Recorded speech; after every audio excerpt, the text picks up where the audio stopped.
Welcome to my YouTube channel Education Adda. आज हम आपके लिए चैप्टर 6 हमारे चारों ओर के परिवर्तन टॉपिक चैप्टर को लेकर आए हैं। फ्रेंड्स, इसके पिछले वीडियोस को अगर आपने नहीं देखा तो आप प्लेलिस्ट में जाकर देख सकते हैं। हमारे चारों ओर के परिवर्तन। फ्रेंड्स, इसमें ये कहा गया है कि कल्पना कीजिए यदि आपको अपने चारों ओर किसी भी वस्तु में परिवर्तन करने की कोई जादुई शक्ति अचानक से मिल जाए तो क्या होगा। क्या एक बड़े मज़े की बात नहीं होगी? तो इसमें वे कौन सी वस्तुएं होंगी जिन्हें आप बदलना चाहेंगे? वास्तव में हमारे पास कोई जादुई शक्ति नहीं है, फिर भी हमारे चारों ओर की कुछ वस्तुओं को हम बदल सकते हैं। शायद बहुत सी वस्तुएं हैं जिन्हें हम बदल सकते हैं। तो इनकी आपको कुछ एक सूची बनाने की अगर कहा जाए तो आप इनकी सूचियां भी बना सकते हैं। तो अगर हम बात करें जिन्हें आप बिना किसी जादू के प्रयोग के बदल सकते हैं, तो ऐसे बहुत सी चीज़ों की सूचियाँ आप बना सकते हैं। तो जैसा कि फ्रेंड्स मैंने हाईलाइट किया इसमें कुछ चीज़ों को, तो हमारे चारों ओर बहुत से परिवर्तन होते रहते हैं। जैसे खेतों में फसलें जो होती हैं वो नियमानुसार हमेशा बदलती रहती हैं। इसी तरह से पत्तियाँ जो होती हैं वो भी क्या है, रंग अपने बदलती रहती हैं और सूख कर पेड़ों से गिर जाती हैं और फूल भी खिलते रहते हैं, फिर से मुरझा जाते हैं। लेकिन इसी तरह से क्या कोई परिवर्तन हमारे शरीर में भी होता है? तो ऑब्वियसली बहुत सारे परिवर्तन हमारे शरीर में होते रहते हैं। जैसे कि हमारे नाखून बढ़ते हैं, हमारे बाल बढ़ते हैं, हमारी हाइट बढ़ती है। इसके साथ साथ हमारा जो वेट होता है, वज़न, वो भी बढ़ता है। तो क्या आपको पहले भी महसूस हुआ है कि हमारे चारों ओर हर समय बहुत सारे परिवर्तन होते रहते हैं? तो इन परिवर्तनों को साथ साथ समूहों में रख सकते हैं। तो हम विभिन्न प्रकार के परिवर्तनों को समूहों में कैसे रख सकते हैं, इसमें यदि कोई समानता मिलेगी तो वह हमारे लिए ही सहायक होगी। तो क्या सभी परिवर्तन सदैव जो होते हैं वो उत्क्रमित होते हैं? फ्रेंड्स, एक वर्ड ये आया हमारा उत्क्रमित। तो उत्क्रमित का अर्थ होता है रिवर्सिबल, यानी कि कुछ ऐसी चीज़ें जिन्हें वापस से हम प्राप्त कर सकते हैं, उन्हें हम उत्क्रमित कहते हैं। जैसे कि कुछ इस टाइप की चीज़ें होती है फ्रेंड्स, जिन्हें हम क्या करते हैं कि जैसे कि जो बनाया और फिर से वही चीज़ हमको वापस से मिल जाए। तो उसके कुछ एग्जांपल्स आप इस एक्टिविटी से समझ सकते हैं। तो हम बात करते हैं फ्रेंड्स एक्टिविटी फर्स्ट की। बताया गया है कि जैसे आपको एक गुब्बारा लेना है, फिर उसको क्या करना है, फुलाना है, और फिर उस पे जब जैसे हम हवा डालते हैं अपने मुंह से, फिर उसके बाद क्या करते हैं कि उसको इतना फुलाना है कि वो फूट ना जाए और फिर उसको छोड़ देते हैं। तो क्या होता है कि जैसा हमने उसको फुलाया था, वापस से क्या होता है, उसके आकार में कोई परिवर्तन नहीं होता और पुनः वही गुब्बारा हमको मिल जाता है। 6.1 में यह बताया गया कि गुब्बारे हवा भरने से उसके साइज़ और जो उसका स्ट्रक्चर होता है उसमें परिवर्तन हो जाता है। तो हो जाता है मतलब कि जैसे कि हवा भरते हैं तो उसके साइज़ और स्ट्रक्चर में परिवर्तन तो हो जाता है। जैसा कि क्या है, फूल गया, ठीक है, वो बड़ा हो गया, लेकिन जैसे ही इसमें से हवा बाहर निकली तो क्या होता है, वापस से वो फिर से गुब्बारा ही बन जाता है, नॉर्मल। तो एक्टिविटी 2 में भी इस टाइप से बताया गया है कि आपको क्या करना है कि एक कागज़ का टुकड़ा लेना है। जैसे जनरली हम सभी अपने बचपन में भी किए होंगे और अक्सर छोटे बच्चे करते भी हैं कि कागज़ का टुकड़ा लेना है और उसको क्या करना है, हवाई जहाज़ के रूप में बनाना है और उड़ाना है। और अगर आप थक गए तो वापस से उसको क्या करिए, कागज़ का टुकड़ा फिर से बना लीजिए। तो इसमें क्या होता है, क्या कोई डिफरेंस होता है? कागज़ का टुकड़ा पुनः वैसे का वैसे ही रह जाता है जैसा हमने यूज़ किया था या यूज़ करने से पहले लिया था। सिमिलरली अगर हम एक्टिविटी 3 की बात करें तो इसमें भी यही बोला गया है कि आपको क्या करना है फ्रेंड्स अपने के लिए आपको फ्रेंड्स एक मतलब जैसे आटा लेना है और जैसे हम लोग गूँथते हैं उसकी एक लोई बनानी है। और मान लीजिए आप लोई बना रहे हैं, फिर आपको अच्छा नहीं लगा उसका शेप वगैरह कुछ भी, तो आप वापस से उस लोई को क्या कर सकते हैं, हम फ्रेंड्स उसको ब्रेक कर देते हैं। तो उस लोई को हम ब्रेक करके फिर से क्या करते हैं, फिर से कोई दूसरी लोई बना सकते हैं। यानी कि ऐसा यहाँ पे दिखाया गया है कि गूँथे हुए आटे की लोई और फिर से उसको बेली के रूप मतलब जैसे उसको लोई बनाया फिर बेल दिया फिर से उसकी रोटी बना ली। तो इस तरह से क्या होता है, वो रिवर्सिबल हो सकता है। अब क्या इसमें बताया गया है फ्रेंड्स कि क्या जैसे कि गुब्बारा जो है उसके साइज़ में वापस में परिवर्तन मतलब जैसा था वैसा ही हो जाता है। जैसे एक्टिविटी 1, 2, 3 में जो हमने देखा, क्या उसको हम वापस से जैसा था वैसा प्राप्त कर सकते हैं? तो ऑब्वियसली हम उसको प्राप्त कर सकते हैं, क्योंकि अभी उसमें कुछ परिवर्तन नहीं हुआ है। हम पुनः गीले आटे को अगर हमने गूँथा है, उसकी लोई बनाई है, जब तक उसकी हमने रोटी नहीं बनाई और फिर से क्या हो सकता है, उसकी लोई हम बना सकते हैं, चाहे जितने टाइम से बनाना चाहे। उसी टाइप से हम लोग गुब्बारा जब तक उसको फोड़ेंगे नहीं, तब तक वह क्या होता रहेगा, फिर से फूलता पचकता रहेगा। और इसी टाइप से हमारा अगर कागज़ की बात करें तो उसको भी हम जहाज़ के रूप में बना सकते हैं, इसमें कोई डिफरेंस नहीं होगा। लेकिन फ्रेंड्स, इसमें आपको क्या निष्कर्ष निकलता है कि क्या इन तीनों में क्या संभव है कि जिस पदार्थ से या क्रियाकलाप प्रारंभ किया गया था वो पदार्थ को वापस हम प्राप्त कर सकते हैं? यदि हाँ, तो इसका मतलब ये हुआ कि इन जो परिवर्तन इन क्रियाकलापों में हो रहे हैं, उन्हें पुनः पूर्व स्थिति में लाया जा सकता है। आइए इन्हीं को हम कुछ अलग ढंग से बात करते हैं। तो एक्टिविटी 4 लेते हैं। उसमें हमको एक गुब्बारा लेना है, और जैसा कि हमने एक्टिविटी फर्स्ट में किया था कि इस गुब्बारे को हमें फोड़ देना है, लेकिन फुलाना तो है, बट फुला करके उसमें एक पिंच क्या करना है, एक पिन लेकर ऐसे पिंच कर देना है, फिर उसमें नुकीली चीज़ चुभा के उसे फोड़ देना है, तो गुब्बारा क्या होगा, फट जाता है। इसी तरह से एक्टिविटी 5 में जो क्या करना है कि वो जो कागज़ का जो टुकड़ा हमने जहाज के रूप में लिया था, उसमें क्या करना है कि इसमें जहाज बनाना नहीं है उस कागज़ से, बल्कि उसमें एक जहाज की क्या करनी है, एक आकृति बना देनी है, रेखा चित्र बनाना है। उसके बाद फिर उसी शेप का उसको काट लेना है, जैसा कि इस डायग्राम में आपको दिख रहा होगा। उसी शेप में उसको काट के और फिर उसके बाद उसको हमें अपने यूज़ में जैसे खेलने वगैरह में ले लेना है। और इसी तरह से जो गूँथा हुआ जो आटा था जिसकी हमने लोई बनाई थी, अब उसे क्या करना है, उसको तवे पे सेक कर उसकी रोटी बना लेनी है। एक्टिविटी 6 में हमको यही कहा गया कि उस आटे की क्या करनी है, उसकी रोटी बना लेनी है। तो इस तरह से आपने देखा कि एक रोटी बन गई। अब आपसे वही प्रश्न फिर से पूछे जाते हैं कि जैसा कि एक्टिविटी 3 के बाद जो दिए गए थे, तो इस बारे में हम क्या कहेंगे कि एक्टिविटी 4, 5 और 6 में जो परिवर्तन हुए, क्या वापस हमको फिर से वही चीज़ें मिल सकती हैं? तो ऐसा नहीं है। रोटी बनने के बाद फिर से लोई नहीं बन सकती, गुब्बारा फूटने के बाद फिर से उसे हम जोड़ नहीं सकते, और इसी टाइप से जो कागज़ हमने फाड़ दिया है, अब फिर से उसको उसी टाइप से प्लेन कागज़ में नहीं परिवर्तित कर सकते। तो इसी तरह से आप रबड़ और पेंसिल का भी यूज़ कर सकते हैं। तो जो रबड़ होता है वो वापस, जैसे कि क्या होता है कि अगर पेंसिल की बात करें तो तोड़ने के बाद वापस नहीं हो सकती, बट रबड़ जो होती है उसको आप अगर प्रेस करेंगे तो फिर से वो वापस उसी पोजीशन में आ सकती है। इनके बार-बार उपयोग करने से इनके आकार और साइज़ में, मतलब आकार और माप का मतलब साइज़ होता है, यानी स्ट्रक्चर और साइज़ में परिवर्तन हो जाता है। क्या इस परिवर्तन को आप उलट सकते हैं? यानी कि जो परिवर्तन हुआ है वो फिर से वापस वैसे आ सकता है। आपने क्या देखा होगा फ्रेंड्स कि आपने कुम्हार को चाक पर बर्तन बनाते हुए ज़रूर देखा होगा। वो क्या करता है, ढेर सारी मिट्टी ले लेता है और उसको क्या करता है, उस मिट्टी को बर्तन में कन्वर्ट कर देता है। क्या यह परिवर्तन उत्क्रमित किया जा सकता है?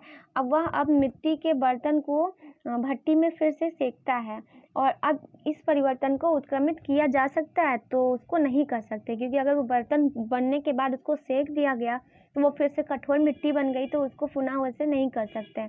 लेकिन जब वो बहुत दिन के बाद वैसे यूज़फुल ना रहे तो धीरे धीरे वो क्या होगा, अगर जब ख़त्म होते जाएगा तो फिर से वो मिट्टी में कन्वर्ट हो सकता है, लेकिन तुरंत उसका हम उपयोग अभी नहीं कर सकते हैं, मतलब वापस से वो तुरंत उत्क्रमित नहीं किया जा सकता है। जैसा कि यहाँ पे सारणी 6.1 में कुछ परिवर्तन के बारे में आपको दिखाया गया है, तो इसमें क्या करना है आपको, इसमें किन परिवर्तनों को हम उत्क्रमित कर सकते हैं और किन को नहीं, उनके बारे में करना है। और आपने देखा है कि परिवर्तनों के वर्गीकरण का एक तरीका है, या देखा है कि क्या उन्हें उत्क्रमित किया जा सकता है।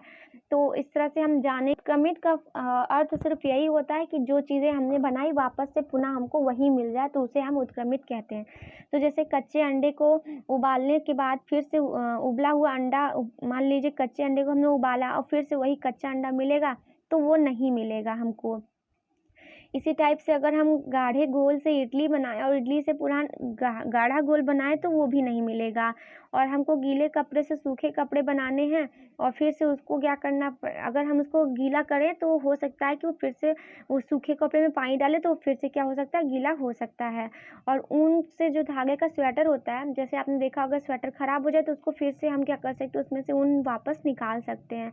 लेकिन अनाज से आटा बनाने के बाद फिर से अनाज नहीं बन सकता।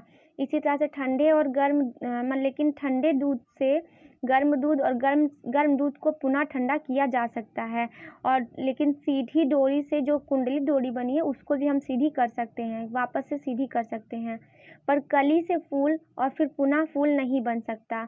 इसी टाइप से पनीर से दूध और फिर से दूध से पनीर और पनीर से दूध नहीं बन सकता। और गाय के गोबर से बायोगैस तो बन सकती है, पर पुनः बायोगैस से गोबर नहीं बन सकता। इसी प्रकार खींचे गए रबर बैंड को हम सामान्य स्थिति में फिर से वापस ला सकते हैं।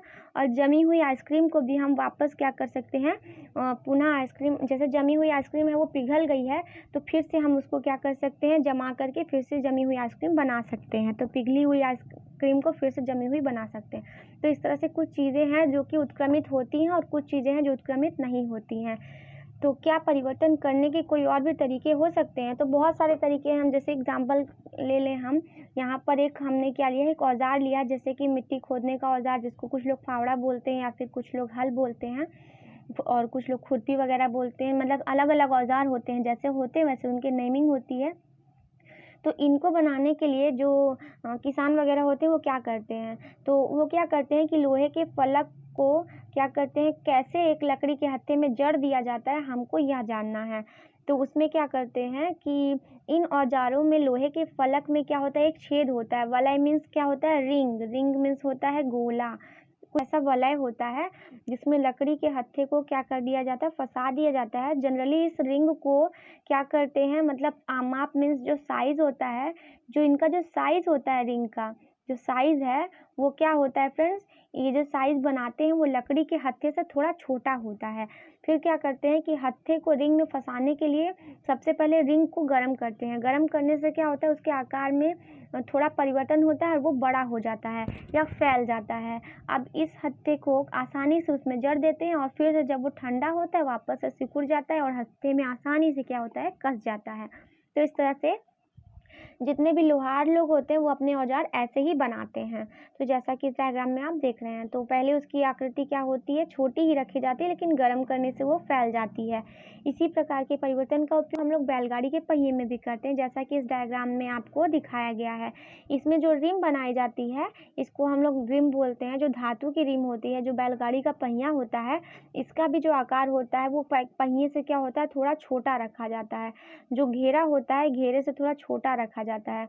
अब क्या करते हैं कि अब गर्म करने पर रिम पहिए पर चढ़ जाता है।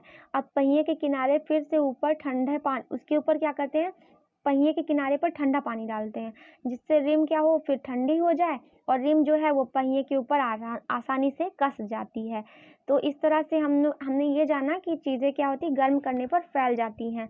जब अगर होती हैं तो जब हम जल को बर्तन में गर्म करते हैं तो कुछ समय बाद यह उबलना शुरू हो जाता है। अगर हम इसे लगातार गर्म करते हैं तो जल की मात्रा बर्तन में घटनी शुरू हो जाती है। जल वाष्प में क्या होता है, परिवर्तित हो जाता है। जैसा हमने चैप्टर 5 में देखा था, एक्टिविटी 7 में, कि जल वाष्प ठंडा करने पर द्रव जल में परिवर्तित हो जाता है। हम सभी ने बर्फ को पिघले हुए देखा है और गर्म करने पर बर्फ पिघलती है। यह किसमें बदल जाती है, क्या इसमें जल को वापस बर्फ में बदल सकते हैं? तो फिर से ऑब्वियसली हम बदल सकते हैं, जल को बर्फ बना सकते हैं और बर्फ को फिर से हम जल बना सकते हैं। और यही होता है हमारी पृथ्वी में भी, ऐसा ही परिवर्तन होता है कि वो बर्फ जो है वो पिघलती है, फिर से वाष्प बनती है, फिर उड़ती है, फिर उसके बाद फिर आती है और फिर जम जाती है। तो इस तरह से क्या होता है, ये प्रोसेस चलता रहता है। तो इसी टाइप से यहाँ पे आपको ये धातु के रिम के बारे में बताया गया था, जो बैलगाड़ी के पहिया उसके बारे में बताया गया था। इसके अलावा हम कुछ और परिवर्तन भी देखते हैं कि बूझों ने यह सोचा कि जो डामर सड़कों पे डाली जाती है, जिसको कुछ लोग क्या टार बोलते हैं, वो क्यों डाला जाता है, उसको गर्म करके ही क्यों डाला जाता है? क्या इस काले पदार्थ को गर्म करने पर कोई चेंजेस होता है, क्या यह उत्क्रमित किया जा सकता है? तो ये बूझों का क्वेश्चन है। इसी तरह से पहेली यह भी जानना चाहती है कि आपने कभी लोहार को औजार बनाते देखा है? लोहे के टुकड़े को लोहार किस प्रकार से विभिन्न औजारों में परिवर्तन करता है? तो वो कैसा करता है, उसको क्या करता है, लोहे के टुकड़े को जब तक गर्म करता है तब तक गर्म करता है जब तक कि वह लाल ना हो जाए, और जब वह मुलायम हो जाता है तो उसको पीट कर वो अपने इच्छा अनुसार आकृति में परिवर्तन कर देता है। तो इसी तरह गर्म करने पर लोहे में क्या परिवर्तन होता है कि लोहे की जो साइज़ होती है वो चेंज हो जाती है, यानी बढ़ जाती है, या उसको हम कह सकते हैं कि वो किसी भी आकार में हम उसको ढाल सकते हैं। एक्टिविटी 7 में हमसे यह बताया गया है कि हमको एक मोमबत्ती लेनी है, जैसा कि इस डायग्राम में दिखाया गया है। फिर उसको क्या करना है, उसको जलाना है और जलाने के बाद फिर मोमबत्ती को बुझा देना है और फिर से उसके पहले जब जलाने से पहले उसकी लंबाई नापनी है, फिर जलाने के बाद जब उसको फिर से बुझा दिए तो पुनः उसकी लंबाई मापनी है। तो उसमें आपने क्या चेंजेस देखा, आपको यह बताना है। तो लंबाई में परिवर्तन हो जाता है। क्या मोमबत्ती की लंबाई में परिवर्तन को उत्क्रमित किया जा सकता है? यदि हम कुछ मोम को बर्तन में लें, गर्म करें, क्या इस परिवर्तन को उत्क्रमित किया जा सकता है? तो कुछ परिवर्तन को क्या है, उत्क्रमित किया जा सकता है। मोम अगर पिघली है तो पिघल करके वह किनारे की ओर ही क्या होती है, चिपक जाती है। तो उसको वापस से हम क्या कर सकते हैं, फिर से मोम में कन्वर्ट कर सकते हैं, लेकिन उसकी कुछ मात्रा जो होती है वो हवा में भी उड़ जाती है। तो इस तरह से हम उसको सारा तो नहीं ले सकते, लेकिन मैक्सिमम हम लोग उसको फिर से मोम बना सकते हैं।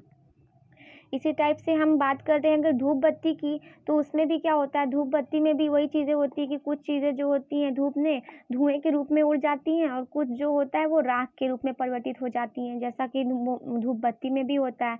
तो हम इसमें गैस को तो नहीं देख सकते, लेकिन उसकी खुशबू को क्या करते हैं, महसूस करते हैं। तो इस तरह से हमने यह देखा कि ये इस परिवर्तन को भी उत्क्रमित कर सकते हैं। इसी प्रकार माचिस की तीली में भी ऐसा होता है।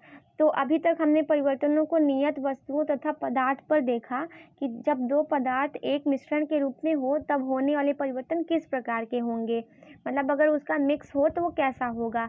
जैसा कि हमने जल और नमक का मिक्सचर देखा था।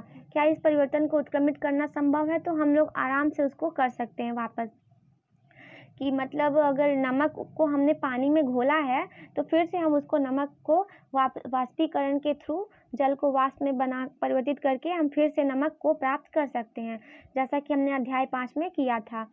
अध्याय 5 में क्रियाकलाप में हमने नमक के विलयन को गर्म करने पर नमक प्राप्त किया था। और इस प्रकार क्या हम यह कह सकते हैं कि नमक को पानी में घोलने से हुए परिवर्तन को उत्क्रमित किया जा सकता है? तो किया जा सकता है।